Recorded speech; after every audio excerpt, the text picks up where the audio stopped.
Muy bien. Doy gracias a Dios porque en esta mañana he podido ser bendecido, he podido ser ministrado por medio de vosotros, por medio de este tiempo de alabanza, de adoración. Y le doy gracias a Dios por ello, por poder escucharos cantar. Siempre he pensado que la alabanza no es un concierto, sino voces que se unen juntas para adorar a un mismo Dios. Y os doy gracias por ello. Y en esta mañana hay, como veis aquí, en esta presentación, no estar lejos no es estar. Y vamos a leer una lectura en Marcos capítulo 12. Este texto, que podéis ir buscando, ocurre 2 días después de la entrada triunfal del Señor Jesús en Jerusalén, en medio de lo que se conoce como la Semana de Pasión. Jesús en este día está enseñando en el templo y las diferentes facciones, tanto religiosas como políticas, se están acercando a Jesús con preguntas de distinta índole en este capítulo 12. Unos versículos antes vemos como unos vienen con cuestiones sociopolíticas, como son los herodianos y los fariseos, con la cuestión del tributo. Otros con cuestiones doctrinales o teológicas, como son los saduceos, con la pregunta acerca de la resurrección. Y en este pasaje de esta mañana, con una pregunta de una profunda trascendencia religiosa. ¿Cuál es el mayor mandamiento? Y lo hace un escriba, un experto en la ley. Es decir, ¿cómo quiere Dios que vivamos en relación a Él y en relación al resto del mundo?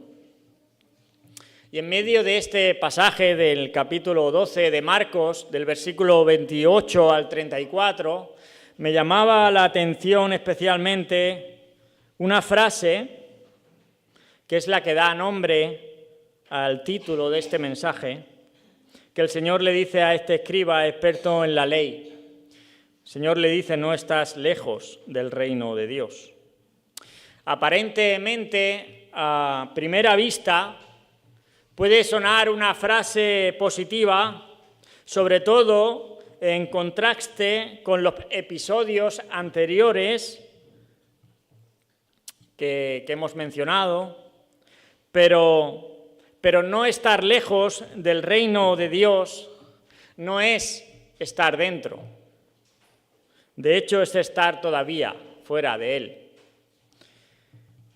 Yo no estoy lejos del Camp Nou, pero no estoy en el Camp Nou.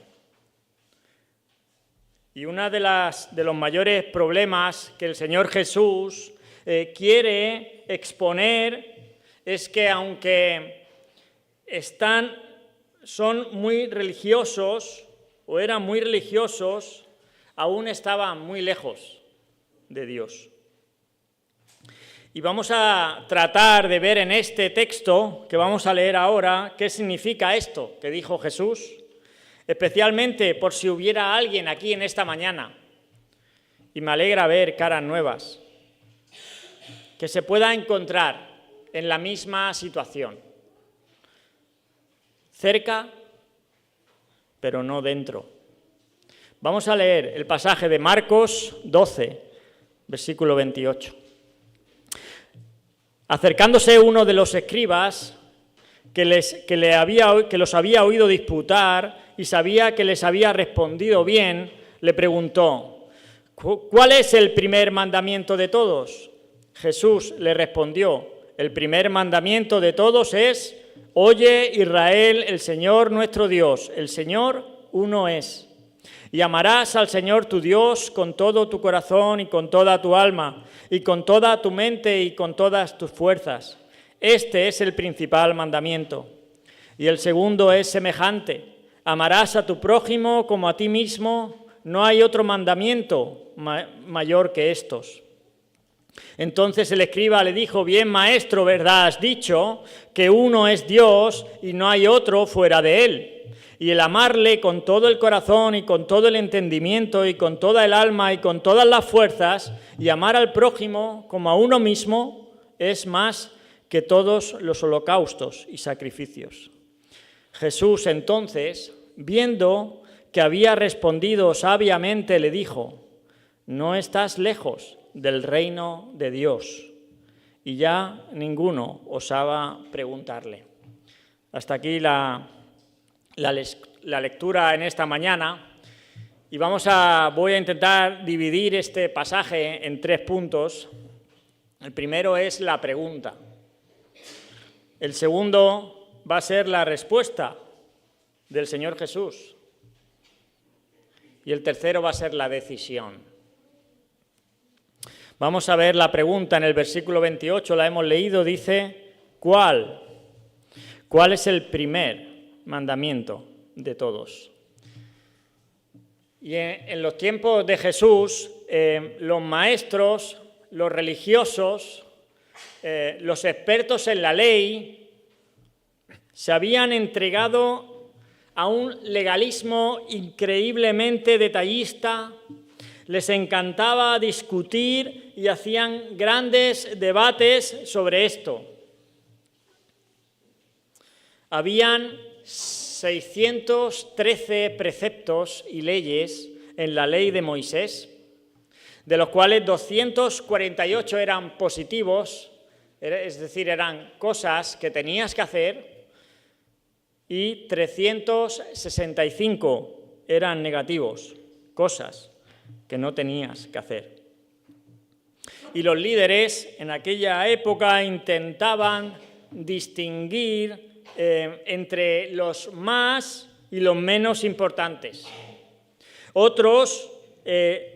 Para otros todos eran igualmente importantes y obligatorios, y era muy peligroso hacer una distinción. Y en este escriba que se acerca y le pregunta al Señor Jesús, sinceramente yo creo que este escriba buscaba recibir instrucción del Señor. Aunque el pasaje paralelo de Mateo habla de que este escriba vino para tentarle, como lo hicieron los otros, yo creo que lo que este escriba verdaderamente quería era probar el poder de Jesús para contestar preguntas difíciles, porque dice el texto, viendo que había respondido bien, sabiamente. Y él le pregunta cuál es el primer mandamiento. Y no era una cuestión de orden, sino era una cuestión de peso, de dignidad, de importancia. ¿Cuál es el primer mandamiento de todos? Y vamos a ver la respuesta. La respuesta la encontramos en el versículos del 29 al 31. Y sorprende ver cómo Jesús, ante una pregunta complicada, por el código de moralidad complicadísimo, que consistía en infinitas exigencias, en reglas minuciosas, Jesús, ante esta pregunta complicada, él va a responder de una manera clara, con discernimiento y con sencillez.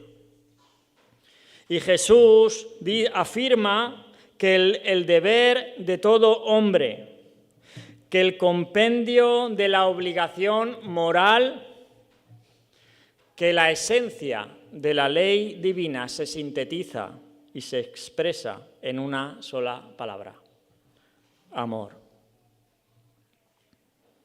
El Señor tu Dios, uno es.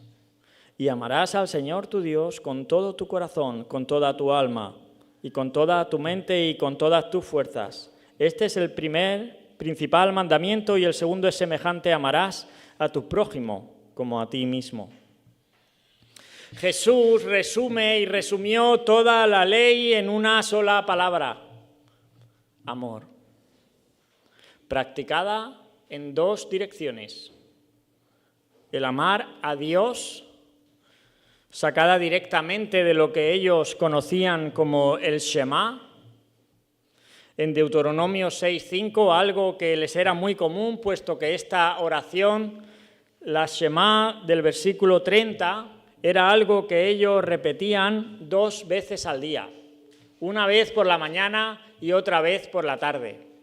Lo repetían de manera sistemática.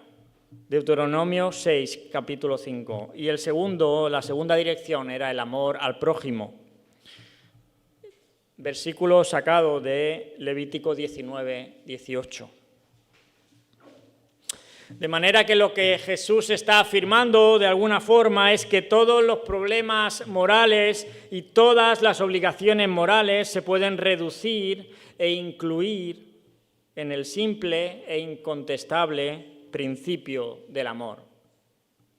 Agustín dijo una frase que decía: ama a Dios y haz lo que quieras. Ama a Dios y haz lo que quieras.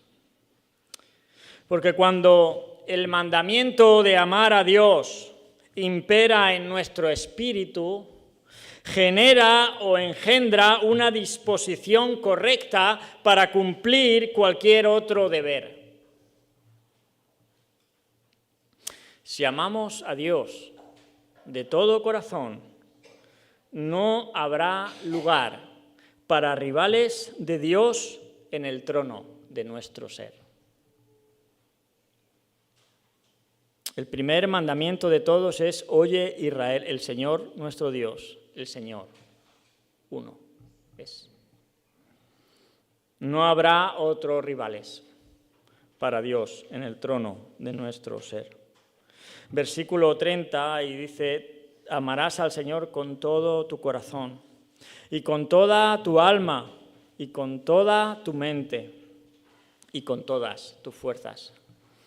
Y estos 4 todos que vemos aquí, pues pareciera que es un amor exigente, ¿no?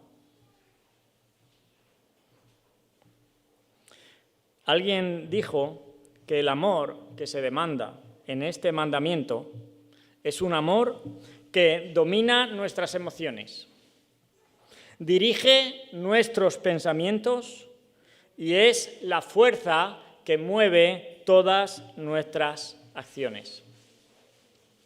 Repito, el amor que se demanda en este mandamiento es un amor que domina nuestras emociones, dirige nuestros pensamientos y es la fuerza que mueve todas nuestras acciones. Es decir, no es un mero sentimiento, no es una mera emoción, sino algo que envuelve y que mueve todo nuestro ser. Y llegados a este punto, me vais a permitir que haga un paréntesis. ¿Por qué nos cuesta tanto amar a Dios? ¿Pensáis que es difícil amar a Dios? Y me vais a permitir, llevo todo el año dando estudios y pidiendo colaboración con vosotros. ¿Podéis ayudarme también ahora? Sé que esto es una predicación, no es un estudio bíblico. ¿Pensáis que es difícil amar a Dios? ¿Qué pensáis? ¿Sí? ¿Es difícil? ¿Por qué nos cuesta tanto amar a Dios? Mira lo que dice 1 de Juan 5, versículo 3.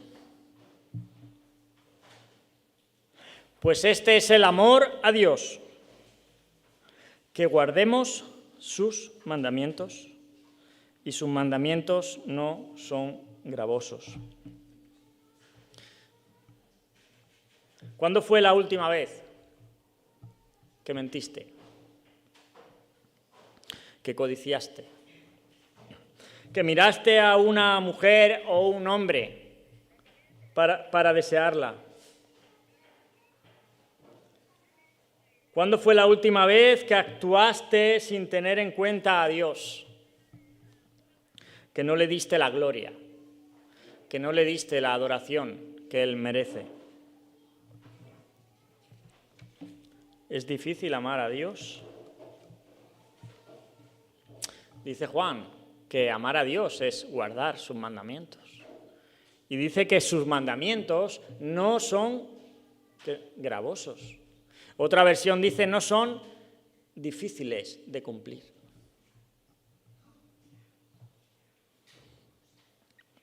Y es que si somos llevados en las alas del amor, ningún otro mandamiento será gravoso.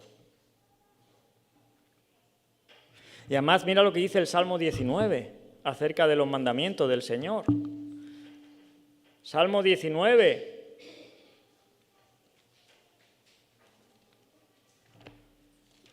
Versículo 8. Los mandamientos de Jehová son rectos, que alegran el corazón.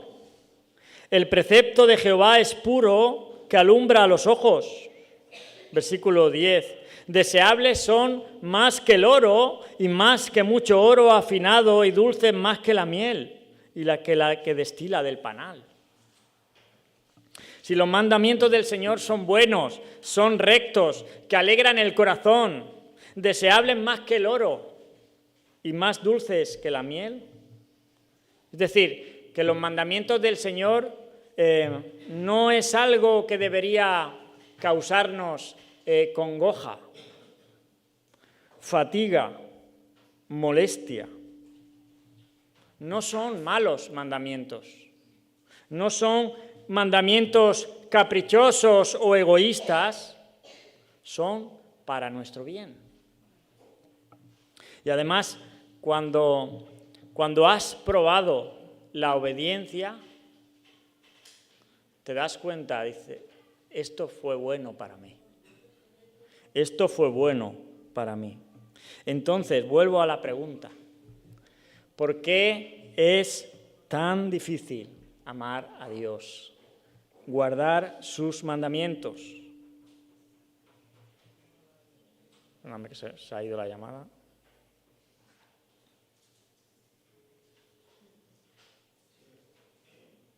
Que se ha ido la llamada.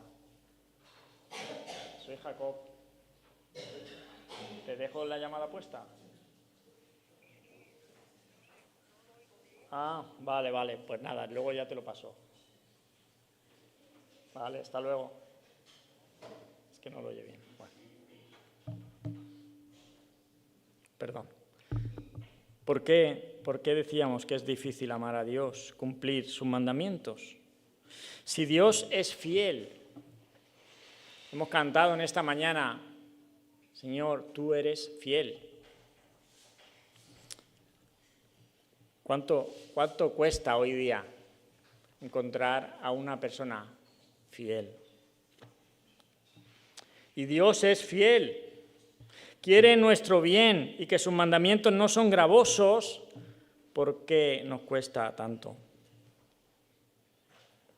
Dice Deuteronomio capítulo 7, 9 y 11. Conoce pues que Jehová tu Dios es Dios, Dios fiel. Una de las cosas que más valoro en mi esposa es su fidelidad. Y su fidelidad me hace amarla cada día más. Dios es fiel, que guarda el pacto y la misericordia a los que le aman y guardan sus mandamientos hasta 1000 generaciones. ¿Qué es lo que nos hace difícil amar a Dios? ¿Qué es? ¿Puede ser nuestra tendencia al pecado?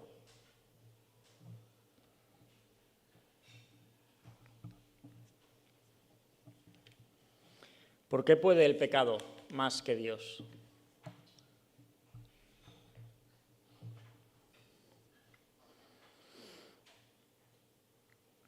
¿Por qué nos gusta más el pecado que Dios? Porque podemos decir que el pecado atrae, es atractivo. ¿Por qué el pecado es atractivo? ¿Por qué, por ejemplo, atrae a una persona que está sumisa en la bebida o en la pornografía o en tantas otras cosas? ¿Qué es lo que le atrae? ¿Qué es lo que hace eso atractivo?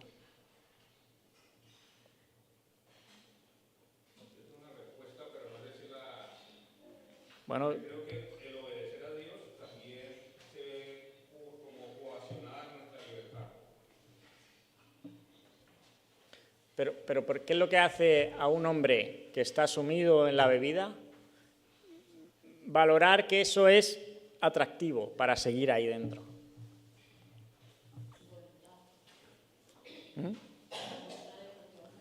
De la voluntad del hombre.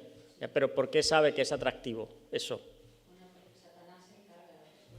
Bueno, puede ser porque lo ha probado y le gustó.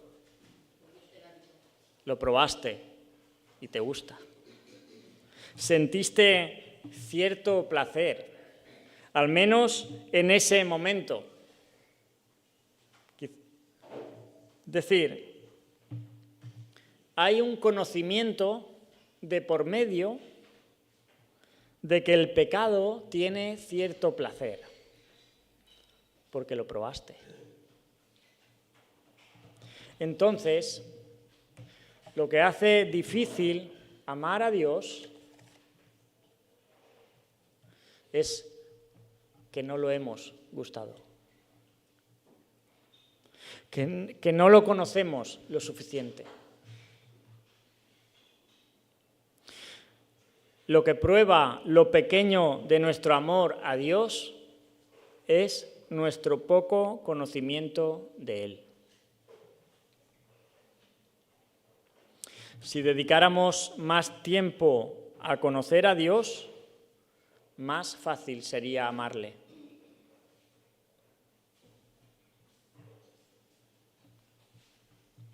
Conocerlo es amarlo.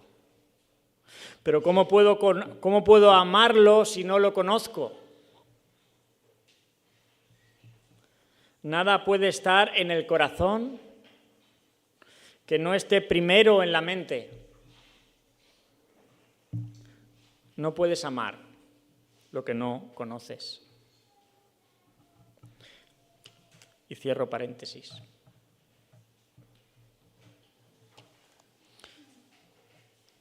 Y dice más el Señor Jesús, versículo 31. No solo amar a Dios, sino que el segundo es semejante. Amarás a tu prójimo como a ti mismo. Es decir, debemos amar a Dios más que a nosotros mismos y al prójimo como a nosotros mismos. Y quiero decir algo aquí, el Señor no está enfatizando aquí el amarnos a nosotros mismos. Porque muchos podemos decir, bueno, es que, claro, el Señor me dice que para poder amar a mi prójimo me tengo que amar a mí mismo. Y a lo mejor alguno de aquí que tiene la autoestima baja, dice, primero me amo a mí mismo y luego podré amar al prójimo. Jesús no está enfatizando el amor a uno mismo, sino que Jesús sabe que la persona a la que más amas eres tú mismo. Y ese es el ejemplo para amar al prójimo. Nuestro prójimo es de nuestra misma naturaleza y tenemos el mismo Creador. Si además nuestro prójimo es un hermano en la fe, la obligación todavía es más fuerte, porque no solo tenemos el mismo Creador, sino que nos ha redimido el mismo Salvador. Juan 13, 34 o 35 dice: un mandamiento nuevo os doy, que os améis unos a otros como yo os he amado. En esto conocerán que sois mis discípulos, si tuviereis amor los unos con los otros. El amor hacia el hermano es la garantía visible de nuestro amor a Dios. ¿Cómo puedo saber si amo a Dios? Si te veo amar a tu hermano.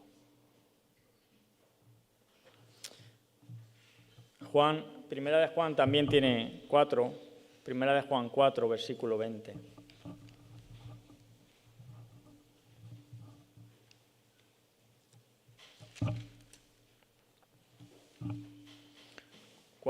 Dice: si alguno dice, yo amo a Dios, y aborrece a su hermano, el tal es mentiroso.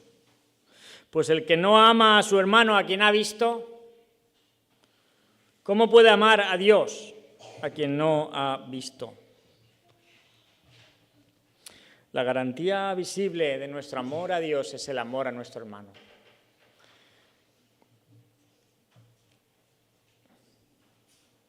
Y a lo mejor tenemos que ayudar al hermano que necesita ayuda. El domingo pasado se pidió ayuda para una hermana. ¿Cuántos sentisteis la necesidad de poder ayudarla? ¿Cuántos, al escuchar la petición, directamente pensasteis que esto no era para ti? Pablo fue un poco más lejos. Y en la carta a los Romanos, en el capítulo 13, versículo 8, dice: el que ama al prójimo ha cumplido la ley.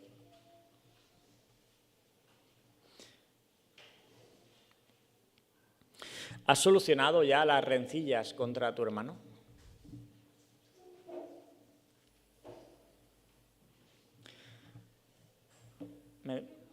Me duele ver en mi propia familia creyentes cómo hay rencillas, raíces de amargura que no pueden ni verse.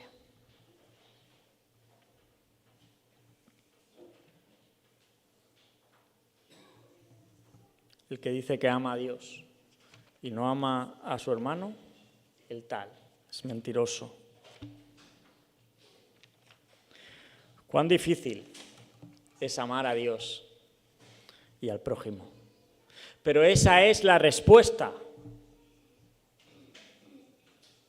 Eso es lo más importante. Y en tercer lugar, la decisión. Versículo 32. Entonces el escriba dijo: bien, maestro, verdad has dicho, que uno es Dios y no hay otro fuera de él. Y amarle con todo el corazón, con todo el entendimiento y con toda el alma y con todas las fuerzas, y amar al prójimo como a uno mismo, es más que todos los holocaustos y sacrificios. Y este hombre asiente lo que Jesús ha dicho y añade que es más importante que incluso que la ley de los sacrificios y los holocaustos. Este hombre captó correctamente el propósito de la ley.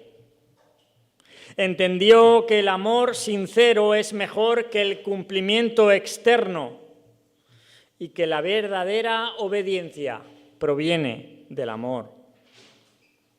Lo entendió bien. el siguiente paso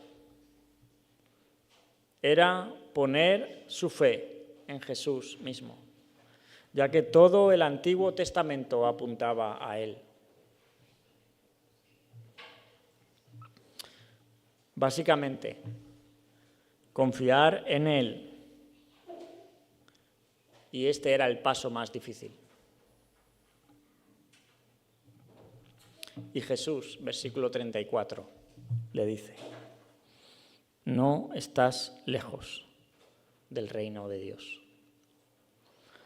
No le dice estás dentro, sino no estás lejos. Es decir, había entendido que se trataba de amor, pero le faltaba dejarse amar y perdonar por Jesús. Depender de Él, confiar en Él. Lo mismo que le faltaba al joven rico. ¿Te acuerdas de la historia del joven rico? Aquel que dijo a Jesús: ¿qué haré para heredar la vida eterna? Y el Señor Jesús le dijo los mandamientos, ¿sabes? Y el joven le dijo: todo esto lo he guardado desde mi juventud. Los había guardado, los sabía. Y el Señor Jesús le dice: una cosa te falta. Vende todo lo que tienes y dalo a los pobres y ven y sígueme. Tenía el entendimiento, pero seguía dependiendo de su riqueza y no quería depender de Jesús. No quería confiar en Él. Había entendido que se trataba de amor, pero le faltaba dejarse amar y perdonar por Jesús. Mira, puede ser que lleves tiempo en la iglesia. Quizá ya tienes hasta un banco con tu nombre. A lo mejor estás hasta bautizado, incluso hasta sirves en la iglesia. Cuando vienes, disfrutas. Te gusta. Te parece un buen lugar donde educar a tus hijos. Te gustan las predicaciones. Los estudios no tanto, pero las predicaciones sí. Llevas tiempo quizá acompañando a tu esposa, a tu esposo, a tus padres, a tus hijos. Te parecen buena gente, te abrazan, te saludan, aunque no te conozcan. Te empiezas incluso a saber los versículos de memoria, cantas y escuchas canciones cristianas en tu casa. Compartes comida en Haciendo Iglesia. Hasta echas dinero en la ofrenda. Pero sigues sin confiar en Jesús. Sigues sin empezar a vivir en dependencia de Él.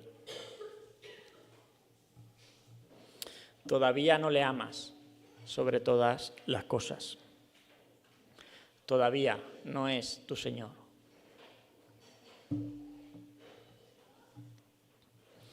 No estás lejos, pero no estás dentro. Cristo no vino a salvar a justos, ni a religiosos, ni a personas con interés en la religión. Cristo vino a salvar a los hombres y a las mujeres de la ley, del pecado y de la muerte. Pero necesitas ver esa necesidad de ser salvo. Necesitas reconocer tu condición delante de un Dios santo y justo.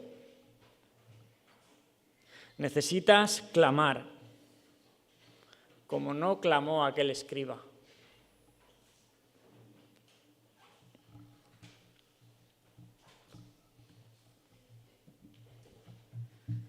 Señor, yo no puedo cumplir esos mandamientos que pides. Ayúdame tú. Yo no puedo.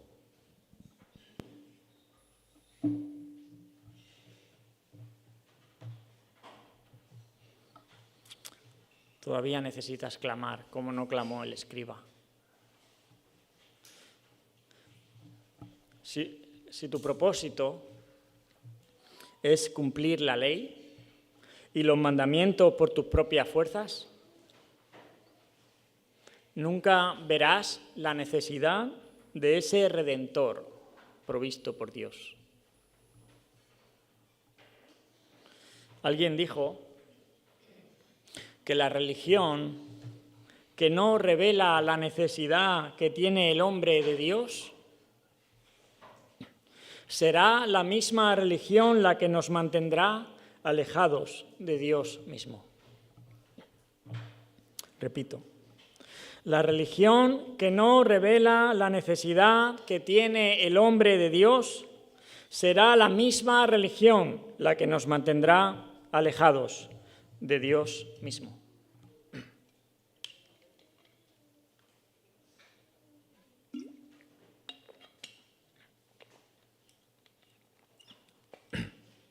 Termino con esto. Ernesto Trenchard tenía una frase que decía: no te salvas por no estar lejos, ni por comprender intelectualmente cómo era el reino y toda la ley de Dios. Repito, no te salvas por no estar lejos, ni por comprender intelectualmente cómo es el reino y toda la ley de Dios, sino te salvas por humillarse como un niño para recibir la vida eterna de Jesucristo.